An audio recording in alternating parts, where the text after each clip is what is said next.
Assalamualaikum warahmatullahi wabarakatuh.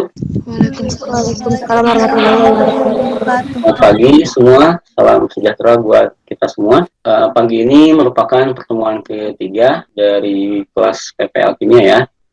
Mudah-mudahan kalian sehat semua, dilindungi oleh Allah Subhanahu wa Ta'ala. Amin ya Rabbal Alamin.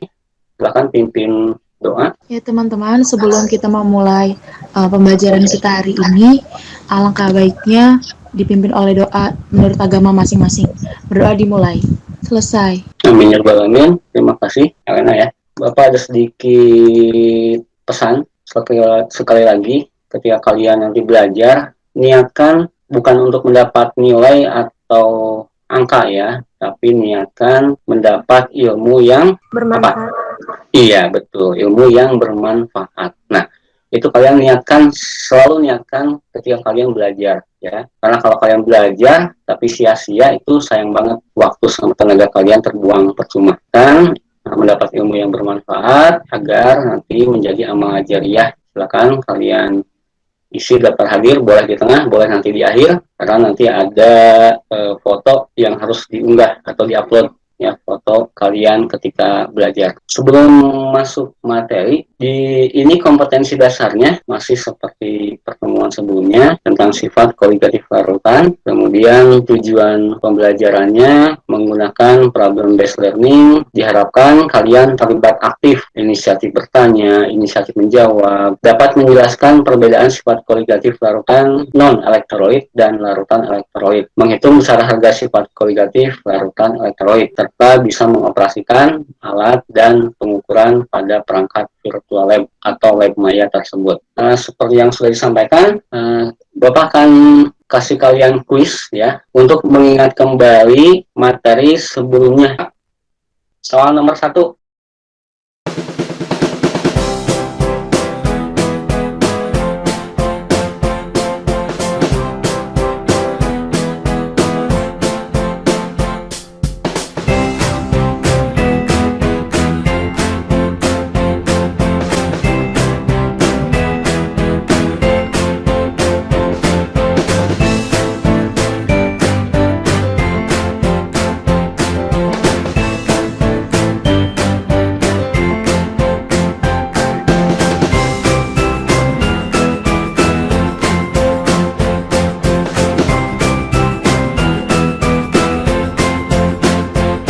Kira-kira siapa yang tahu apa itu larutan elektrolit?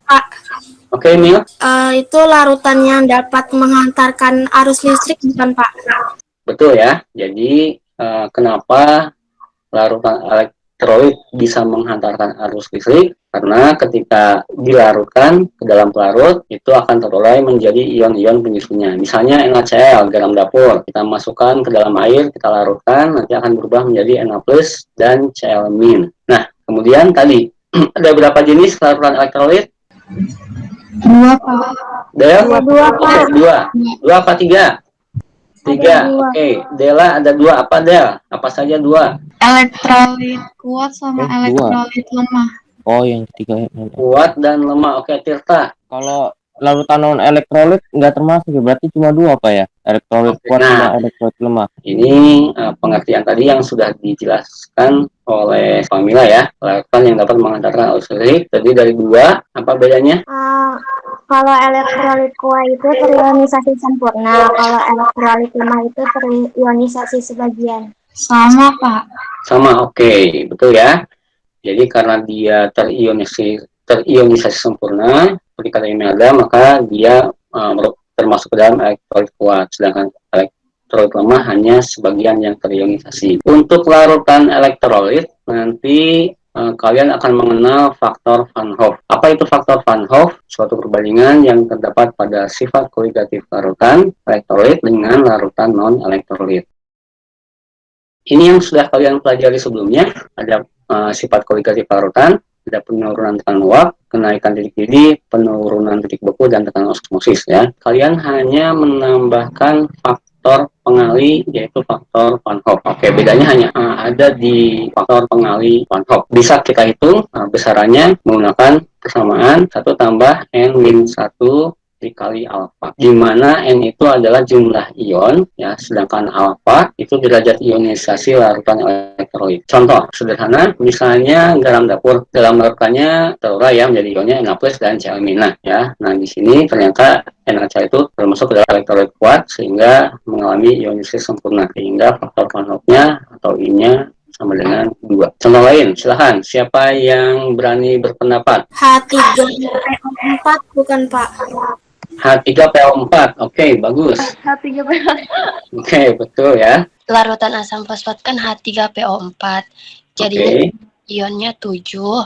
Terus dimasukin 1 ditambah 7 min 1 dikali 0,3. Oke, nah itu hitungan faktor Van Hoff-nya ya. Nanti ada 7 loh. Angka 7 dari mana itu ya? Oke, nanti kita lihat. Nah, 3H+, PO4, 3 min. Ternyata N itu kan jumlah ion, bukan 3 tambah 4, tapi jumlah ion. 3H+, berarti si H+-nya ada 3. PO4, 3 min, berarti ada berapa? Lihat koefisiennya, ada 1 di sini. Angka 1 pada bilangan koefisien sering tidak dituliskan, ya, sehingga N-nya 4. Oke, 1 tambah 0,9, 1,9. Paham? Paham, Pak. Paham ya? Maria, paham? Paham, Pak? Baik, nanti Bapak kasih latihan contoh soal yang lain. Ada pertanyaan sampai sini? Bisa dilanjut? Oke, kita lanjut ya. Bapak akan bagi kalian ke dalam 4 kelompok seperti biasa. Kelompoknya masih sama. Bapak akan kasih tautan atau link lab Maya-nya, virtual lab-nya. Nanti tampilannya seperti ini di awal ya. Nah, langkah pertama, buka browser, misalnya Google Chrome, ya, di laptop atau di smartphone kalian, atau tautan yang akan Bapak kasih. Ada 2 praktikum, ini tampilan utama. Di sini ada termometer, ada gelas kimia, pembakar Bunsen, ya, dan keran air, tentu saja kuadres di sini ya. Kemudian zat terlarut yang ditambahkan. Oke, ini keterangannya tadi sudah. Bagaimana untuk tekanan osmosis? Sama saja, ini tampilannya. Nanti zat terlarutnya apa? Silahkan dipilih sesuai petunjuk. Masa zat terlarutnya berapa? Kemudian volumenya larutan. Kemudian suhu ketika percobaan berapa? Ini yang atasnya ini apa ini? Garam apa? Yang mana ini? Ini, yang ini garam. Kayaknya iya ini garam ini. Ini zat terlarutnya. Mau di kayak yang ini nih. Yang ini pelarutnya air. Ininya yang ini. Ini apa? Zat terlarutnya garam. Ntar dulu. Di sininya gliserol. Itu bacain dong. Nambahin apa lagi? Airnya berapa? 600 gram. Udah berubah kayaknya tadi ya? Ya nggak sih? Dalam praktikum tersebut, air ditambahkan ke dalam wadah dengan massa 600 gram. Ini aku bakarin ya. Bismillahirrahmanirrahim. Ntar, nunggu itu dulu.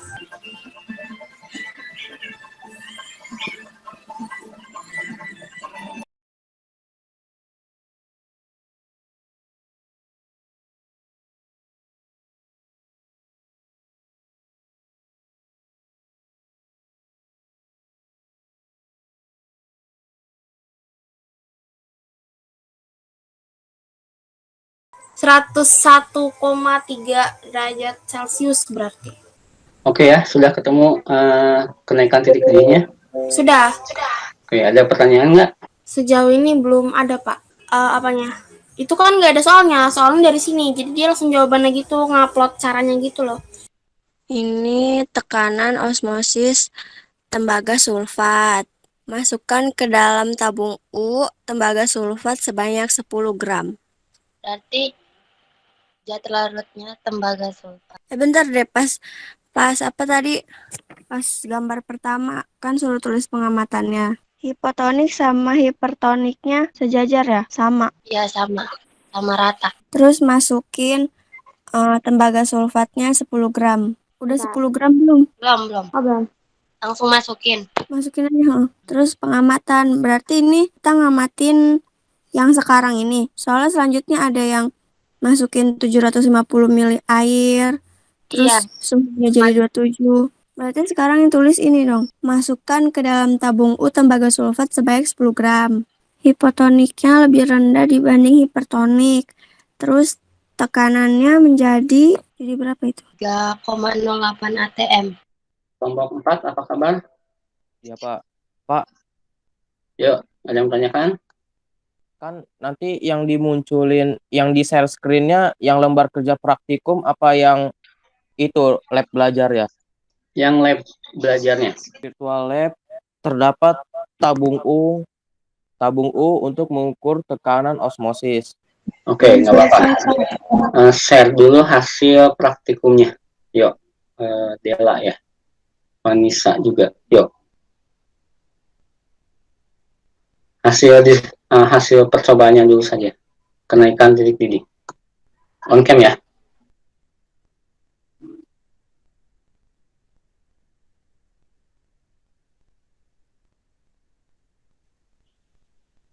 Oke, sudah muncul. Silakan Dela. Siapa yang mau bicaranya? Nisa, yang ngomong ya Nis. Ya udah ya. Oke. Langsung mulai Pak ini Pak. Ya, silakan. Waktu dan tempat dipersilakan.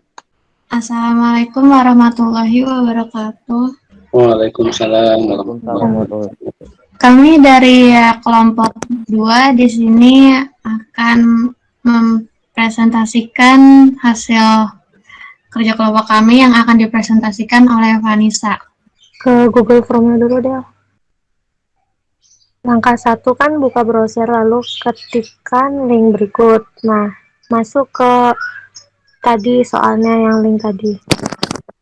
Terus langkah kedua, di sini kan pengamatannya kita nulisnya itu penaikan titik didih larutan. Langkah keduanya, tambahkan zat pelarut air ke dalam gelas kimia sebanyak 500 gram. Terus Oke, kan sebentar. ditambah. Ya, Oke, itu kenaikan ya, bukan penaikan. Oke, lanjut. Lalu kita tambahin zat pelarut air ke dalam gelas kimia sebanyak 500 gram. Balik lagi ke tadi pengamatannya. Nah ini kita tambahin 500 gram air. Terus pengamatannya kita tulis zat pelarut air sebanyak 500 gram dimasukkan ke dalam wadah. Terus yang langkah ketiga, itu tambahkan garam dapur atau natrium klorida sebanyak 54,4 gram. Terus ke pengamatannya kita tambahin di sini natrium klorida sebanyak 54,4 gram. Terus langkah keempat, panaskan dengan api kecil sampai mendidih. Lalu catat titik didihnya. Di situ kita ke pengamatannya itu di pembakarannya itu kita menggunakan api kecil sampai si termometernya ini bergerak terus sampai muncul titik didih larutannya yaitu 101,04 derajat Celcius. Itu hasilnya Pak. Oke, dari mana bisa diatur nyala apinya? Pembakar bunsennya? Itu Pak yang ada pembakaran. Coba dimatikan pembakar bunsennya. Oke. Coba nyalakan lagi api kecil. Oke, bagus. Nah, lihat suhu di termometer. Nah, kalau udah stabil, nah seperti ini ya, 101, 101, dan sebagainya, itu berarti sudah mencapai titik didih larutan. Boleh kasih aplaus untuk kelompok 2. Oke, terima kasih. Lanjut ke kelompok 3, tekanan osmosis, silahkan. Kelompok 3. Saya ya Pak. Udah ada belum Pak? Udah. Oke, ya. Udah ada lah. Ini yang pertama, buka browser yang tadi, yang virtual lab. Terus ini tuh menghitung tekanan osmosisnya tembaga sulfat. Nah, pengamatan yang pertama itu kan ada tabung U itu. Nah, ada di kiri hipotonik, di kanan hipertonik.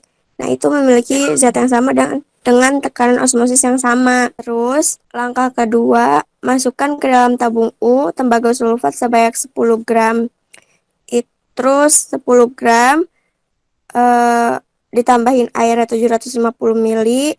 Terus diatur suhunya menjadi 27 derajat Celcius. Jadi si hipertoniknya itu lebih tinggi, berubah jadi lebih tinggi atau lebih banyak dibanding dengan hipotonik. Kemudian tekanan osmosisnya berubah menjadi 2,06 atm. Ya, lanjut. Terus ini kita unggah fotonya.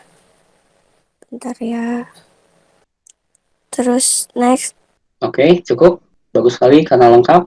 Boleh kasih aplaus yang meriah untuk kelompok 2. Baik, anak-anak semua.